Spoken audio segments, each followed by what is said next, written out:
चिकित्सा विभाग में जल्द ही 31,000 से अधिक बेरोजगारों को नौकरियां मिलेगी। विभाग में करीब 21,000 के आसपास प्रक्रियाधीन भर्तियां हैं, जिनके सफल अभ्यर्थियों को जल्द ही नियुक्तियां दी जाएगी। इसके अलावा 10,000 के आसपास अन्य पदों पर भी भर्ती की प्रक्रिया शुरू कर दी गई है। खुद चिकित्सा मंत्री गजेंद्र सिंह खींवसर भर्ती प्रक्रिया की मॉनिटरिंग कर रही है।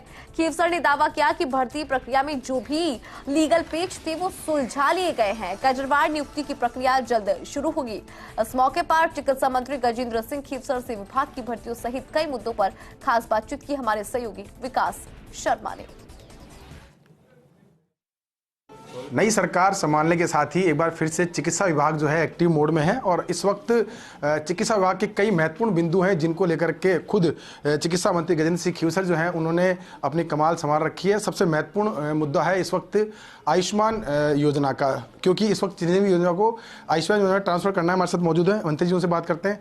सर, आयुष्मान योजना को लेकर के अभी भी जो लोग हैं उनमें एक मैसेज पूरा नहीं जा पा रहा है कि चिरंजीवी योजना का जो उनको लाभ मिल रहा था उसके बाद अब जो आयुष्मान योजना में कन्वर्ट किया जा रहा है, कैसे उसको कन्वर्ट किया जा रहा है? सर, सबसे पहले तो जो चिरंजीवी योजना जो आपकी थी, पहला स्टेप तो ये रहा कि उस योजना का के नाम में संशोधन किया है और उसका नाम जो है मुख्यमंत्री आयुष्मान आरोग्य योजना उसका नाम दिया गया है। जो चिरंजीवी योजना के अंदर जितने भी लैक्यूना थे, जितनी भी प्रॉब्लम्स थी, वो एक प्रैक्टिकल योजना नहीं थी। क्या होता था कांग्रेस सरकार के समय में कि ये लोग क्या करते थे, आयुष्मान वाला जो स्कीम का जो पैसा है उसको पूरा यूज में लेते थे, उसके बाद में वो जो है अपने स्टेट से फंड देते थे। तो मेन जो है वो तो भारत सरकार की स्कीम का पैसा यूज कर लेते थे सबसे पहले। दूसरा, ये जो एक इनका जो मार्केटिंग इन्होंने की कि 25 लाख तक के इलाज आपको बेनिफिट मिल सकता है। एक केस था 13 लाख रुपए का, कुछ थोड़े से केसेस थे 8-1 लाख रुपए के, बाकी किसी को ज़्यादा पैसा नहीं मिला। तो हम ये चाहते हैं कि इसको पूरा रिवैम्प किया जाए। भारत सरकार जो नई गाइडलाइन और आयुष्मान की जो गाइडलाइन है नई कब तक जारी हो जाएगी और उसके बाद हम कितनी उम्मीद करते हैं कि लोगों को उस दायरे के अंदर लाया जाए, अधिक से अधिक लोगों को? अब देखिए, भारत सरकार की जो प्लानिंग है, अब वो चुनाव से पहले भी कर सकते हैं और चुनाव के बाद में भी कर सकते हैं नई सरकार गठन होने पे। इसके अंदर क्या है कि सबसे भारी चीज़ है कि गरीबों को बेनिफिट मिलना चाहिए, जो लोग चिकित्सा अफोर्ड नहीं कर सकते। अब मर्सिडीज चलाने वाला थोड़ा छोटा सा 1,000-2,000 का प्रीमियम बन के वो बेनिफिट ले रहा है, वो सही नहीं है।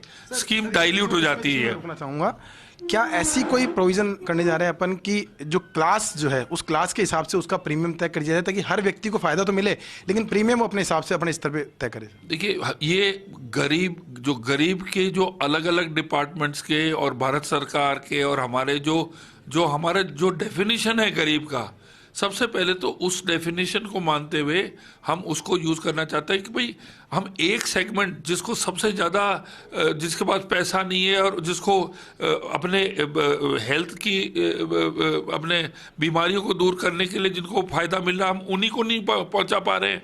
भर्तियों का मैटर है, बेरोजगार बहुत भटक रहे हैं, धरने प्रदर्शन हो रहे हैं और लास्ट में आपने ये भी कहा था कि मैं खुद इस पूरे मामले में दखल दे रहा हूँ, लगातार मॉनिटरिंग कर रहा हूँ। क्या स्टेटस है भर्तियों का और उसमें कब तक आप बेरोजगारों को खुशी दे पाएंगे चेहरे पर? राजस्थान के इतिहास में कुछ ही महीनों के अंदर लगभग आपके 31,000 नौकरियां हम देंगे। कुछ इश्यूज थे जो हमें लीगल प्रक्रियाधीन भर्ती जो उसकी बात, ये आपके टोटल जो है अभी जो आपके बैठे हुए हैं, ये आपके फार्मासिस्ट और ये बच्चे जो बेचारे बेरोजगार बैठे हुए हैं उनकी 21,000 है और नर्सिंग की भी है ये, उसके अलावा 10,000 और है। तो 31,000 जो नौकरियां हैं, अब हमने लॉ से भी हमने क्लियरेंस ले लिया, एजी से भी डिस्कशन सब कुछ हो गया है। इसको जो है हम शीघ्र कुछ ही महीनों के अंदर इसको लागू करेंगे। एक अंतिम सवाल, तबादले चिकित्सा विभाग के लिए सबसे बड़ी चुनौती है और इस वक्त आप पर सबसे बड़ा दबाव भी उसी चीज़ का है, कैसे मैनेज करेंगे? क्योंकि विभाग की छवि जो है वो तबादला प्रक्रिया अगर पारदर्शिता होती तो विभाग की छवि बहुत अच्छी बनती है। किसी के चेंजेस से विभाग को नुकसान नहीं होना चाहिए, सबसे पहले पैरामीटर ये है।